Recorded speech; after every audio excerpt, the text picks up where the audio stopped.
Welcome to the NBA Triple Double Show powered by SportsMemo. I'm your host, Ronald Cabang, also known as UCapper on SportsMemo.com and at U_Capper on Twitter. We're going to be breaking down 3 games from today's big slate. But before we get into that, I always want to talk about the promos that we got going on over at SportsMemo.com. One of the promos is an NBA specific promo. 7NBA is the promo code to get a 7-day NBA pass for just $49. That is good through Sunday at midnight. So head over to the site to get that done. Again, that's the promo code 7NBA, 7-day NBA pass for just $49. And also we have the other promo that to ring in the new year, 2023, get up to 23% more on all of your all access passes of 30 days or more. So if you get a 30-day, 90-day, or year-long package, you get 23% more added on to that. So if you get the year long, it's 84 days. If you get the 30-day, I believe it's like 7 days.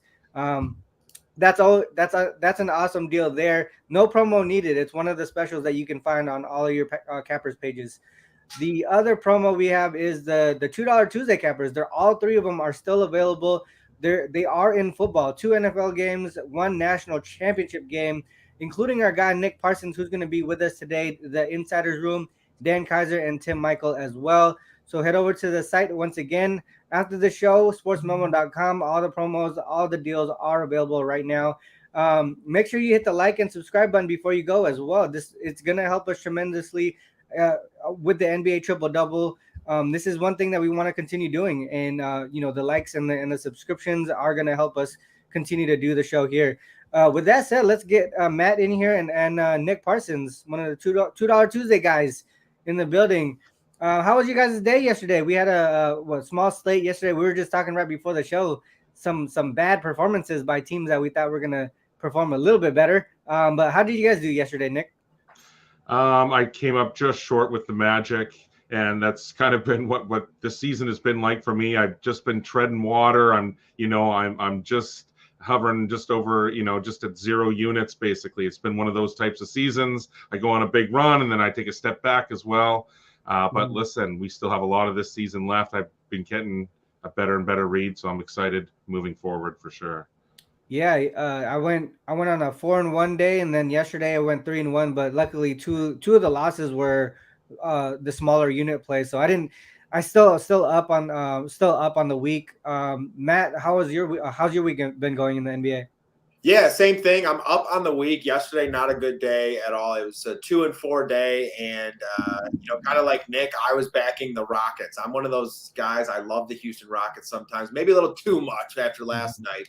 So it is what it is. 2-4, still up on the week, looking to bounce back this Friday. I've really, really been doing well with my player props as of late. So I definitely have a good feel for players, where they're going to go off at. I'm 9-2 my last 11 with player props, so definitely want to keep that rolling and ready to break this down with you guys.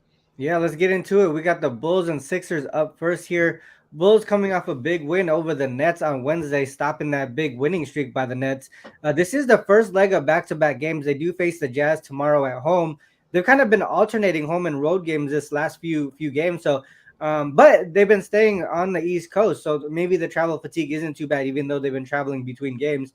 Sixers on a 3-game winning streak. This is the last game of a 3-game homestand. Maybe they want to win out before they go on the road there. As far as injuries, Bulls without Lonzo Ball, Caruso and Javonte Green are both questionable. Sixers without Joel Embiid. That's all I see right now.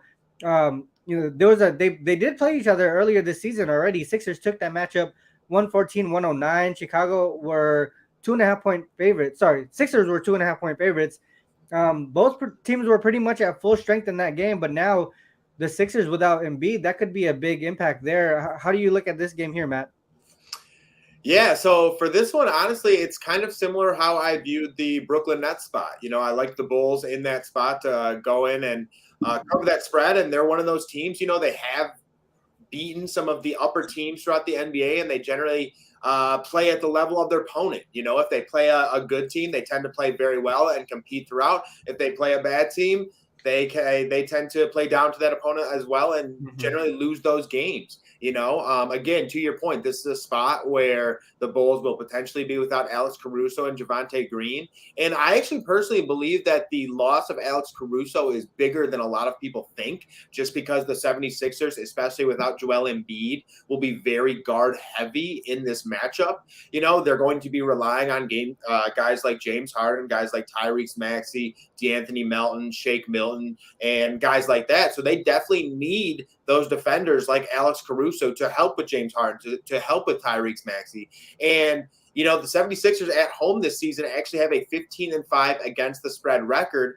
But for me, I'm actually going to go with the Chicago Bulls here, and I'm going to go with the +4.5. And a lot of it does have to do with that middle, because without Joel Embiid, you're plugging in Paul Reed, who is a okay defender, but you're going to get someone like Nikola Vucevic, who is also going to be stretching out that court, and he's actually playing good basketball as of late. He had 20 points, 13 rebounds against the Brooklyn Nets in their last outing, and if he's making those outside shots, that generally changes everything for the Chicago Bulls, because guys like DeMar DeRozan can get to the basket, slash to the basket, and also guys like Zach LaVine. And then one thing on top of that with this Philadelphia 76er squad is that they give up some of the most mid-range points throughout the entire NBA. So guys like DeMar DeRozan, I look to have a good night tonight. Guys like Zach LaVine on top of that. So for me, honestly, I really do like the look of the Chicago Bulls team. I think they can start to maybe play some better basketball, get on a little bit of a run here. And I think this is potentially a prime position for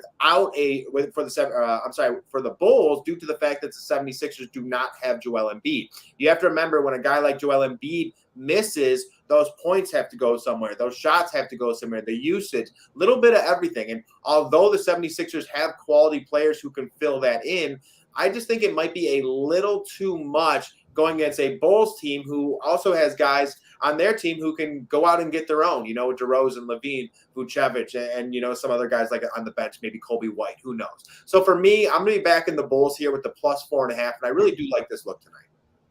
I agree with you, Matt. Here, you bring up a lot of good points that I had in my notes as well. A couple of things that I want to mention is how they do against conference opponents. And you mentioned they play up to their opponents. They play up in more important games. Yeah. And I feel like conference games are the more important games. So I looked at a lot of the splits between how they do versus conference versus non-conference. The Bulls really perform well in those conference games. If you look at even just the ATS stats, 3-1-1 in conference games on the first leg of back-to-back games, because they're playing again tomorrow, right? They're averaging 111.4, allowing 107. And these are situations where some of the times they're the dogs, so they're winning these games outright as well. If you look at them as road dogs specifically, 9-6-1 ATS as road dogs. But if you include that they're facing a conference opponent, they're 6-5 straight up, 8-2-1 against the spread. So that cover rate becomes significantly higher when they're facing a conference opponent. And another thing that you brought up is with Embiid out, the Bulls are really great in the mid-range, especially with DeRozan. That's something that they don't have the length other than Embiid to stop that that type of offensive team. So I agree with you here. I would only look towards the Bulls in this one here. That's the way that I could look. What about you, Nick? Are you going to be on the other side here? Well, the first thing that when I look at these two teams is their home and away records. Chicago, it's 17-21 overall, but it's only 7-12 on the road. Philly, 20-13, 23-14 overall, but 16-5 at home. And I mean, the 76ers, they've been really kind to bettors over the last couple of weeks. They're 8-2 against the spread, their last 10. And so it's not surprising to see 65% of the bets on Philadelphia today. So like you guys, I was trying to figure out, well, does Chicago offer any value as an underdog here? Is Philadelphia possibly overrated now by the bookmakers sort of on purpose to try and get these bets? You know, the Bulls, they're off of that quality win over the Nets at home. They do play with that revenge factor after the 114-109 loss at home as a 2.5-point underdog at the end of October. In fact, to call this a revenge game is a bit of an understatement. Philadelphia's owned this series, has won 10 straight up in this series. But Philadelphia, it's off the 3 straight wins. an emotional 129-126 overtime win against the Pacers. They had to come back. They had to come from behind to win that one. It was pretty emotional. And then looking ahead here, the 76ers actually have a really favorable schedule moving ahead, including a back-to-back, a home-and-home set with Detroit. So it's kind of a look-ahead spot here. Embiid is out.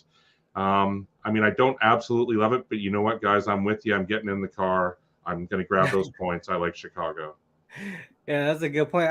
Did you guys have a look on the total as well? Because I was looking at how the Sixers do at home. You bring a good point with the home and road splits, because since November 11th, the Sixers are 15-1 straight up, 14-2 against the spread at home. So they're playing really well there.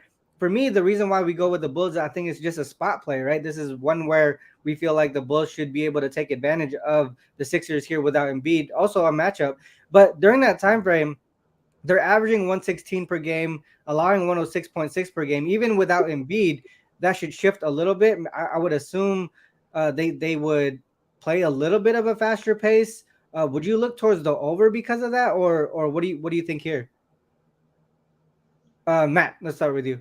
Okay, yeah. So for me, I personally I would side with the over, if anything. I think that without Joel Embiid, it definitely opens up the middle. And another thing as well that I'll be looking to was two guys, actually. DeMar DeRozan with his mid-range game. Like you said, I love DeMar DeRozan over points tonight, over points and assists, things like that, because I think he's going to be one of the main distributors, one of the main components of the usage for the Chicago Bulls on top of that. And again, that mid-range is going to be wide open, especially without Joel Embiid there and Nikola Vucevic kind of spacing out the court on top of that. Another guy on the opposite side that I really like the looks of tonight, and it's because it's without Joel Embiid. You have to remember, Philadelphia 76ers are one of the slowest NBA teams in terms of pace of play and in terms of how early they shoot within the shot clock. And a lot of that's just because of Joel Embiid. You know, he's a big guy.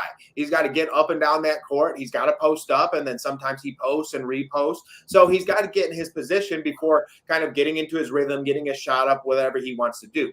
Now that he's gone, the guy that I'm actually looking to tonight to pick up the pace is Tyrese Maxey. Tyrese Maxey is one of the fastest guys with the ball throughout the NBA.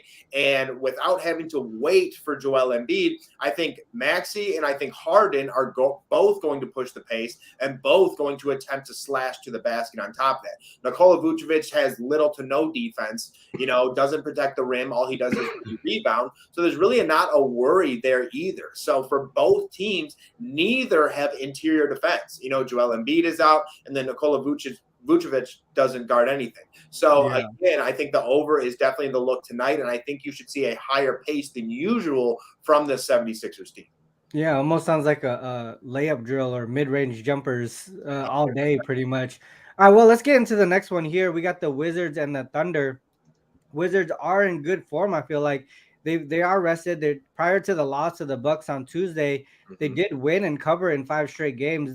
This is also the last of a 4-game road trip, so they're looking to get home. The Thunder, they have lost and failed to cover in 3 of their last 4 games. They are coming off the 11-point loss to the Magic on Wednesday. That came after the big win over the Celtics, which was kind of crazy. But I think a lot of people read into that game and kind of took the Magic on Wednesday. So shout out to those guys. This is the first of a 2-game homestand. They were only on the road for just 1 game. As far as injuries, it looks like Bradley Beal is out for the Wizards. Taj Gibson is questionable. For the Thunder, Pokusevski, Robinson Earl, and Jalen Williams are all out. There's 2 guys on the Thunder. There's a Jalen and a Jalen, and you guys need to figure out which one is the more important Jalen Williams, because it's not the important one that is injured, right? So the guy that's actually been playing well is playing tonight. It's just crazy how they have a very similar name, but other than that, the Thunder already played these teams already played each other. The Thunder won the first matchup 121-120 as 5-point road dogs. Beal played in that game. This time he's out. Is there going to be a difference here? Do the Thunder maybe have their number, or what do you think, Nick? Well, of course, Oklahoma City has the great home record. Washington 17-22 on the year, but only 7-12 on the road. Oklahoma City 16-22 overall, 11-9 in front of the hometown crowd. And so the big question is, will home floor advantage really be an advantage for the Thunder tonight?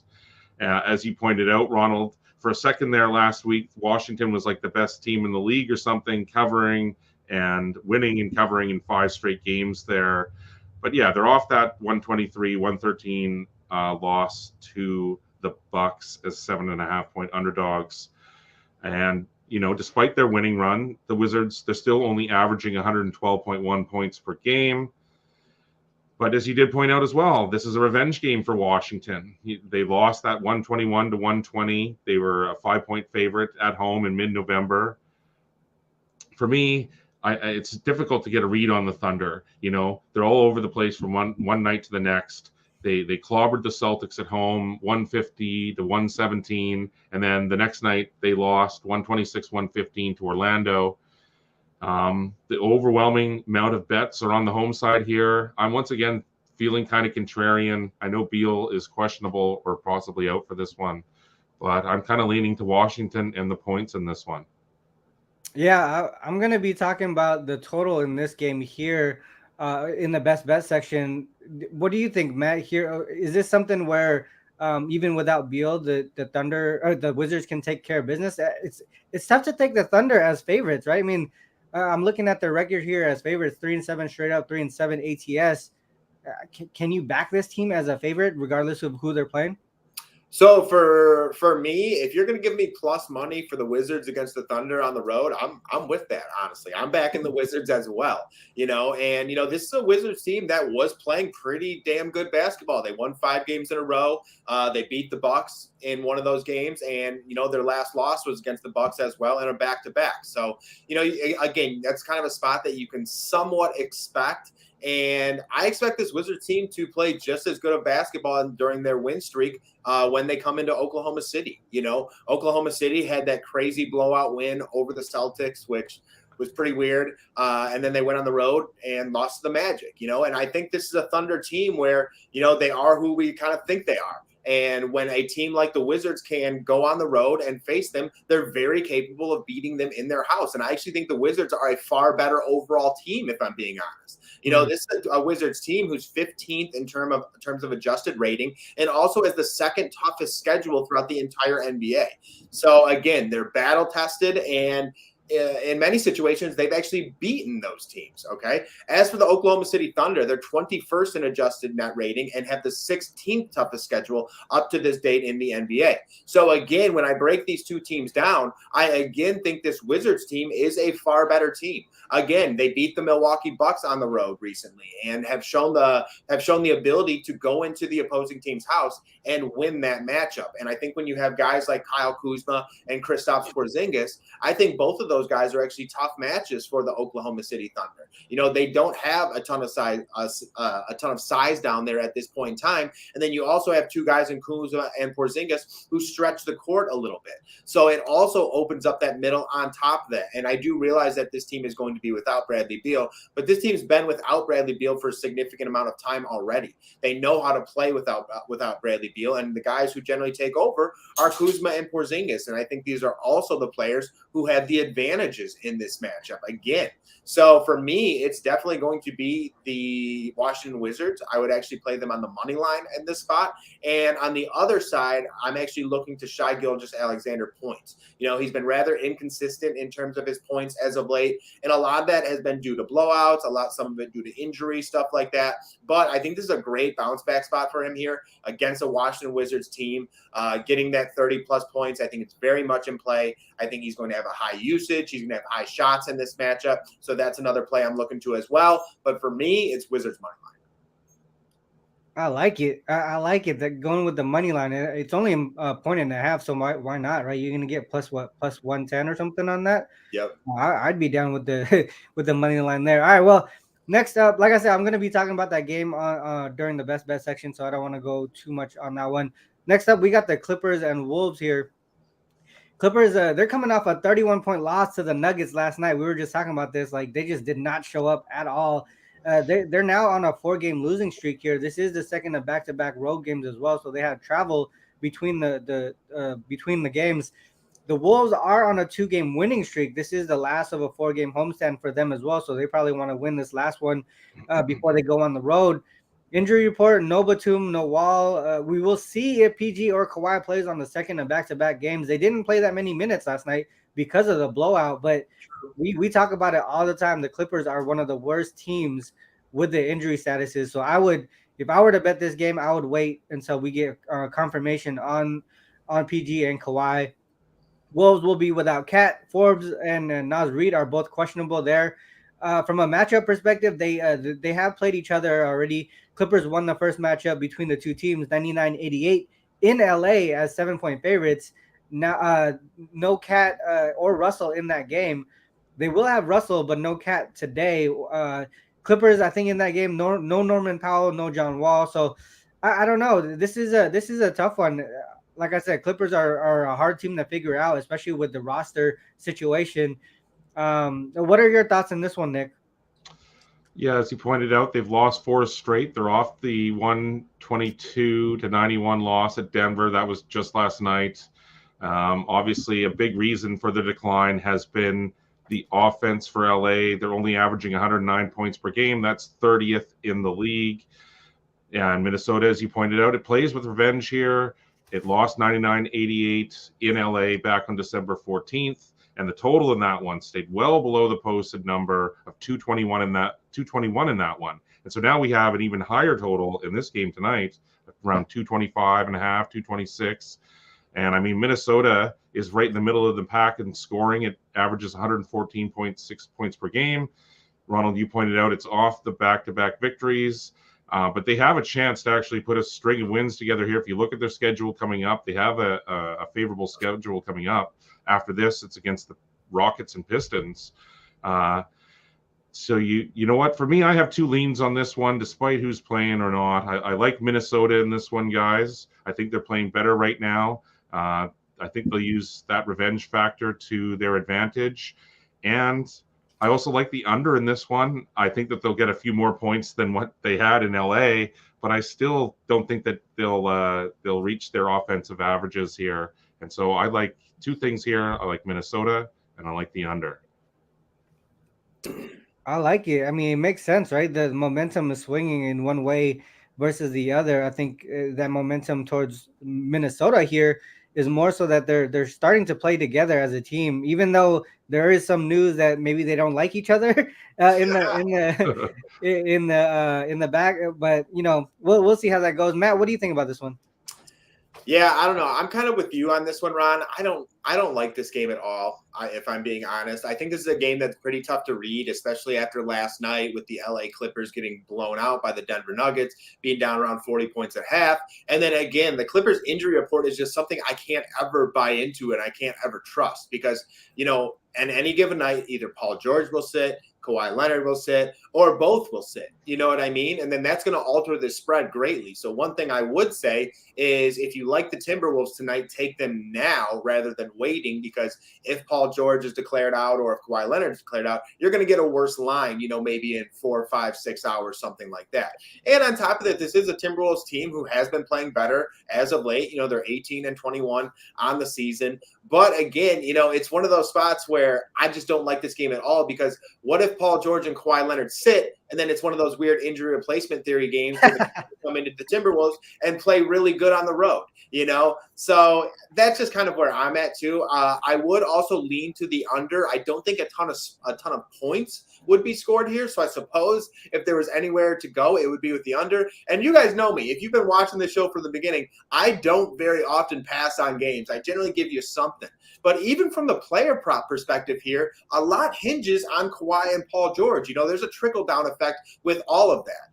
From the Timberwolves side, if I were to go anywhere, it would be Anthony Edwards, just because I think Anthony Edwards is one of those guys he's definitely become the leader of his team. He's getting the most consistent volume, the most opportunity. Sometimes he does fall in love with the three-point shot a little much, but, either way, Anthony Edwards is one of those guys who is consistent. And in this game, that's what you buy into with player props, with same-game parlays, anything like that. You buy into the consistency. You're buying the volume, the shots per game, the opportunity per game. And that's what Anthony Edwards always has, because this is a Timberwolves team that doesn't have a ton of offense. We've seen what D'Angelo Russell can do. That man can just go ice cold. Rudy Gobert, some days he looks great, and then other days it's just like, my God, who is this dude? What's he doing in the NBA? So I do think a lot of this comes down to Anthony Edwards. So for me, it would be a lean towards the under as well, or the Anthony Edwards point prop.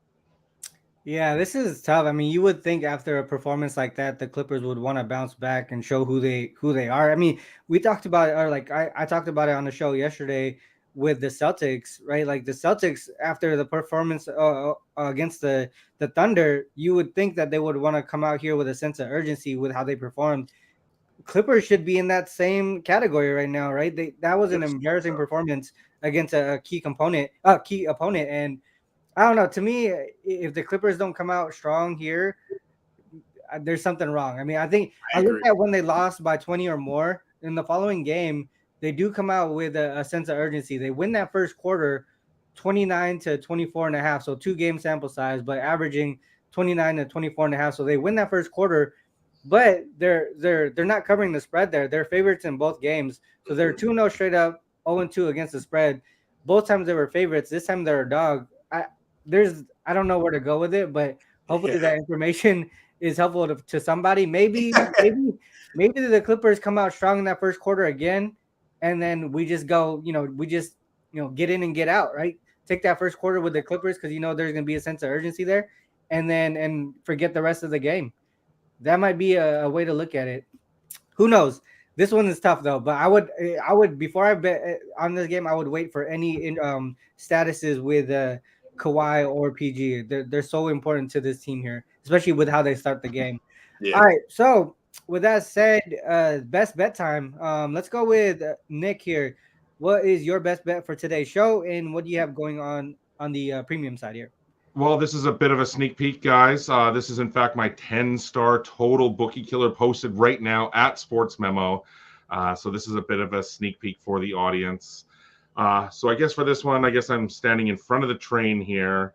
San Antonio, it comes into this one having seen the total go over the number in 9 straight games. And I know that the law of averages is flawed in many ways. But when a streak gets this long, I do think that it starts to become inflated. The Spurs, they're only 12-26 this year. They only average 111.7 points per game. But most nights they're unable to stop anyone on the defensive end. San Antonio comes in having lost 3 straight. It lost 126-125 to Dallas, 139-103 to Brooklyn, and then 117-114 to New York most recently. But the Spurs do catch a big break here facing the lowly Detroit Pistons. Detroit, it's just 11-30 this season, just 6-17 on the road. The Pistons, I mean, they're actually playing some decent ball right now for their standards. They've been trading wins and losses over their last 5 games. They did manage a 122-119 road win at Golden State as a 6.5-point underdog last time out. They have seen the total go over the number in 3 of their last 4, but they're still only averaging 111.8 points per game this year. That ranks 22nd. Now, Detroit, it returns home. We were talking about this earlier for a home-and-home set against Philadelphia. San Antonio, it welcomes to Boston to town on Saturday. And so I do think that the conditions are right here, that each of these teams could be looking and planning ahead to those games as well. And so I think that this over-underline, guys, it's just a little bit too high. I think that this situation points to more of a defensive affair. And so I see that this one finishing in the low 220s. And so for me, I'm going under in this one. That sounds like a contrarian play, right, Nick? It seems like everyone's going to look towards the over. I think it's steamed up too. So yeah. Sorry. So it might be That's kind of a theme I've had today for sure, is the contrarian theme. Yeah, so I mean, if it's gone up, the value is likely on the under. Makes sense to me. Matt, what is your best bet for today's show, and what do you got going on the premium side? Yeah, sorry, my dog. So Right now on the premium side, I got 2 plays up. I definitely like to look at that under too, Nick. I think that's a pretty good look right there. But yeah, I got 2 plays up right now. Definitely going to be adding to that as the day progresses. I love Friday slates. I have 3 or 4 NFL up right now as well. I still need to get my teasers added to that. Have been very successful in terms of NFL teasers the past couple weeks. But yeah, looking to close out the NFL season strong, looking to close the NBA week strong with this Friday. And the guy that I'm looking to tonight, and I think this actually might be somewhat of a contrarian play and someone not a lot of people are looking to tonight. And that's actually going to be Tyrese Maxey over 22.5 points. And I've actually seen this line at 21.5 and 22.5, so definitely shop this one around. But Tyrese Maxey and the Philadelphia 76ers face off against the Chicago Bulls at home this Friday. And like we talked about before, this is a matchup where center Joel Embiid will be out. When big players, stars like Joel Embiid are declared out, that means a lot of things like we've talked about. It means that volume, that shot, the shot opportunities, they need to go somewhere. And for me, I think it's going to go to James Harden, and I think it's going to go to Tyrese Maxey. And we all know James Harden, too. There are some games where he just loves to absolutely facilitate the basketball. And who knows? That could be tonight could be one of those nights as well. So Maxey could see even more increased shots and opportunity because of that. And another thing that does is I think it speeds up the pace of play in this game. Okay, like I said before, Joel Embiid is one of the slower players throughout the NBA, and in turn, that's why the 76ers are one of the slowest teams in all of basketball. On the other hand, Tyrese Maxey is one of the fastest players in all the NBA, especially with the ball in his hand. So now I think if he gets rebounds or gets outlet passes, he's going to push that pace immediately and go right to the basket. And when he goes right to the basket, he's going to be met by Nikola Vucevic, who plays very little defense. He is not a shot blocker at all. He doesn't move his feet. So I think Tyrese Maxey has a very good opportunity to get to the bucket a lot tonight and potentially get some fouls on top of that. Like I said, guys like Vucevic do not move his feet very well, could foul Maxey and get him right to the line, get him some easy buckets, and again, prolong that game, more shots, things like that. Then, in addition to that, Tyrese Maxey is averaging 21.2 points, 4.2 assists, and 3.2 rebounds on the season. And tonight, I'm personally most comfortable with points because he's played 18 games this season. He's hit this number in 8 games, so it's below a 50% rate. But on top of that, he's going to be without Joel Embiid here once again. So you're getting that increased volume. You'd think he'd have at least 4 or 5 more shots tonight, or 3 to 5 more drives to the basket. So again, that number's getting pushed up. And if you're hitting this number at nearly a 50% with Joel Embiid, I would assume this is something that'll be hit at maybe a 60% rate, a 65% rate when Joel Embiid is not in the game. And one last point that I have here has to do with Alex Caruso. If Alex Caruso is forced to miss this game with the Chicago Bulls, he is the Chicago Bulls' #1 defender from the guard position. And if I'm being honest, the Bulls team as a whole, without Caruso as the defender, they're very limited in terms of defenders after that, because DeMar DeRozan has to focus on the offensive end. The same somewhat goes to Zach LaVine. And then you got guys like Kobe White coming off the bench on top of that, who really is not a good defender. He's undersized on top of that. So all in all, I really, really do like this spot for Tyrese Maxey points here. This is his 3rd game back since returning from injury as well. So you don't have to worry about minutes anymore. He got 37 minutes in his last outing. And it's kind of that perfect storm where it's slowly ramping up, more shots, more minutes, more opportunity until bam, he hits that over, might even go for 25, 30 tonight. I love Tyrese Maxey over 22.5 here. I love it.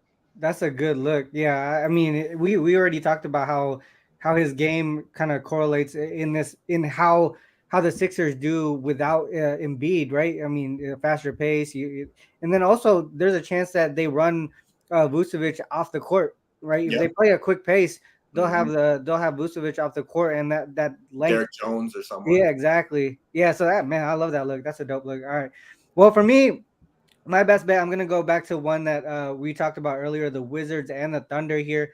I'm actually looking towards the over in this game. The Wizards have won and covered 3 in a row without Bradley Beal. He's not going to be in the game tonight. They've gone over in their team total in all 3 games, so they're getting it done offensively without Beal. Everyone's stepping up in places where they need to. Sorry, Kuzma and Porzingis have been the main benefactors there. Thunder as home favorites, 3-4 straight up and ATS, but 5-2 to the over. In those 7 games, they're averaging a combined 240 points in those games. And tonight, the total is at 231.5. So we're seeing some value there. The Thunder also 5-2 to the over versus teams they already beat in the previous matchup this season, including 3-1 to the over if they're the favorite in the matchup, which they are today, a 1.5 point favorites today. And in those games, they're averaging close to 239 points per game. So we're seeing a lot of high totals in these specific type of similar matchups. To me, I really don't see any defense being played in tonight's game. One thing is that the Thunder play with a fast pace, and if they control tonight's pace, they should fly over the 231.5. To me, 231.5, I think they should go over 235. In my opinion, this might make my premium card tonight. That's the way that I could look in this one. That would be my best bet for tonight's show. As far as the premium side, I will have one college basketball play that would be up after the show. And then I'm going to be looking to have 2 or 3 NBA plays for tonight as well. Maybe more. I don't know. Tonight looks like a pretty good card. I just really want to wait till we get official statuses on the injuries, on some of the injuries that we have as questionable. So that's it for today, guys. That is a triple-double for this week. We have the triple-double on Monday, same time, 10 a.m. Pacific Standard. Shout out to Nick and Moneyline Matt for being here today.